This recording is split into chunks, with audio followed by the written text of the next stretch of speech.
চুরি ছিনতাই রোধে বরগুনার তালতলীতে গুরুত্বপূর্ণ স্থানে চেকপোস্ট বসিয়ে অভিযান চালিয়েছে যৌথ বাহিনী। এ সময় দফায় দফায় তল্লাশি চালাতে দেখা যায় অভিযানে অংশ নেয়া সদস্যদের। শনিবার রাত ৮টা থেকে ১০টা পর্যন্ত উপজেলার করইবাড়িয়া ইউনিয়নের সানুরবাজার এলাকায় নৌবাহিনী টহল দল এবং পুলিশ সমন্বয় করে এই অভিযান চালায়।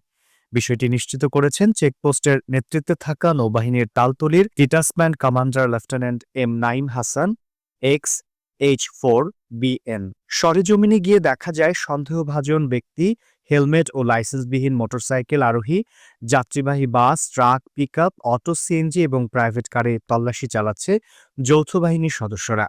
এ সময় একটি মোটরসাইকেলের চালকের হেলমেট না থাকায় চালকের নামে মামলা দেয়া হয়। জানা গেছে, পবিত্র ঈদ উল ফিতর উপলক্ষে তালতলীতে নিরাপত্তা ব্যবস্থা জোরদার করতে যৌথ বাহিনী এই অভিযান শুরু করেছে। দিন ও রাতে সন্দেহভাজন বিভিন্ন স্থানে চেকপোস্ট বসানো হয়। সন্দেহ হলেই গাড়িতে তল্লাশি চালানো হচ্ছে এবং নিরাপত্তা জোরদার করতে তাদের এ কার্যক্রম চলমান থাকবে।